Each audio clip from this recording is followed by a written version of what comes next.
bringing you the latest news from Frenship Athletics. This is the Tiger Fan Zone podcast from 100.7 The Score. Welcome back in. I am Randy Rosetta. This is 100.7 The Score. We are in the Tiger Fan Zone. We're going to get Chad Reynolds to join us by phone. Had a little bit of a school day. They changed the schedule on him, which they do that on coaches. They don't always ask coaches what's best for them. They just tell them what they're going to do, and coaches adjust. That's why good coaches are good coaches. And I can't make him blush since he's not sitting here with me. And I said this earlier. Chad is they're starting to kind of carve a place out in what's the place with the presidents in South Dakota? The monument. I think it's just it's not the Washington Monument, or is it called the Washington Monument? No, I always forget anyway. And Chad's probably but it's Mount Rushmore. There we go, Mount Rushmore. Chad's probably cussing at me there, but when they start talking about the Mount Rushmore of Lubbock baseball coaches, they're starting to kind of look and see where they need to put Chad Reynolds. How many years at Frenship now? Well, first of all, I don't think that's the case, Randy, at all. But I've been out here a little while. It's this is my 19th as the head baseball coach, and then but overall, this is my 24th year at Frenship. And that's not including as a high school player. No, that's just coaching. Yep. Just coaching. Because you're one of the guys that was really this event, the UMB First Pitch Classic, is cool for a lot of reasons, and I love the luncheon every year because, and I just said this to Brad Bibb, you look around that room, and there's some baseball coaching dudes in there, not just currently coaching, but you got John Dudley sitting there. You've got guys who've been involved in Lubbock baseball for a long time. One of the cool things is how many of you guys either coach at your alma maters or coach in Lubbock after having played in this thing.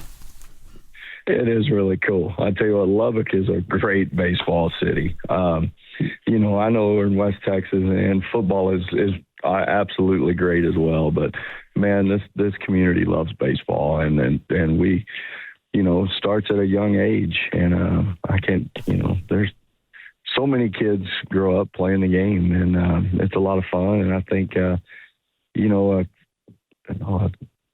when Tech got it going and was going to Omaha, I think it only sparked more interest in this game. But there's so many good baseball people in this community. It's a fun place to get to coach it.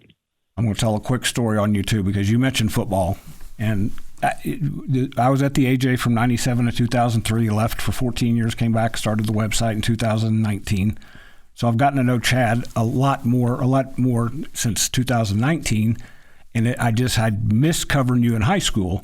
And I remember sitting there talking to you that first time, and you said, well, yeah, I played football here. I played a little football here at Frenship, and then I went home and I did my research. Chad Reynolds, you were an all-state quarterback, correct? I was. You didn't just play a little football. You were a dang good football player. Well, there was a lot of really good people around me that I could throw it a little bit, and so I just got it to those guys who were the really good players, and they were when you have good people around you, it makes you successful. So that was the case there. And Brad Davis kind of took reins of the offense and let you throw it a little bit, because I think you told me that Bobby Davis, he wasn't going to let you throw it a whole ton. Yeah, Brad was ready to throw it every play, yeah. but Coach Bobby, he kind of kept him. We ran the ball quite a bit too, so we were still in the old power eye and go back in the good old days of smash mouth football. But we had a receiver named Donnie Hart, who he was successful at the collegiate level, and so he was. When you got him on your team, you got to get him the ball. And I don't know why I never knew this, but I think this is true. I think Bobby was a baseball player back in the day when he grew up in Plainview, wasn't he? I think so. I think he was. I don't know if any of the Davis boys played baseball, but I remember now that I had the honor of going up to Plainview when Bobby was introduced into the Plainview Hall of Honor. My late father-in-law was also inducted along with the three par coaches, so that's a pretty powerful class, first of all. But I stood right next to Miss Del Marie and Brad, and they started rattling off Bobby's accomplishments, and that seemed like maybe he was, back then I think it was probably American Legion or Babe Ruth baseball, but they talked about his accolades back then. So we're here to talk baseball, so we'll switch gears. You've coached in this thing a lot of years, and they talked about it today. It grew for a long time. It kind of didn't waver, but it wasn't as big for a while. But then Jimmy Johnson said today that he was getting calls from the Metroplex wanting teams to come out here. So this thing has been big. It's big again, and this weekend's going to be fun. You guys have the 5 games, and you maybe have the most interesting schedule. You get to host Monterey and Coronado. You play at Lubbock Cooper.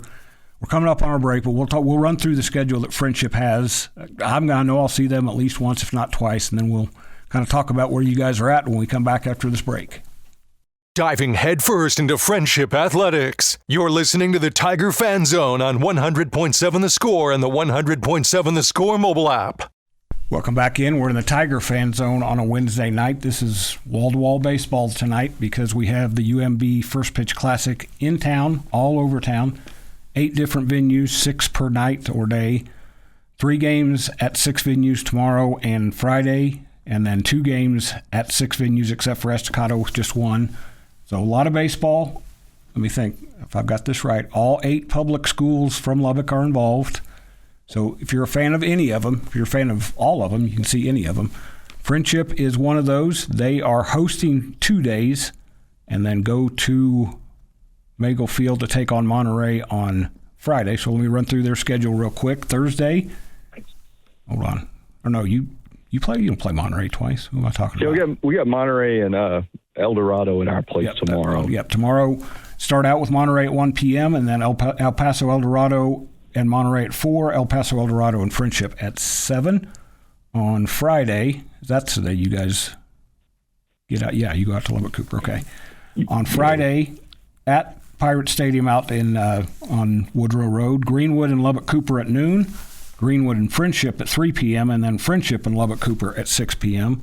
And then Saturday back out in Wolforth, El Paso Americas and Frenship, which is always an entertaining game.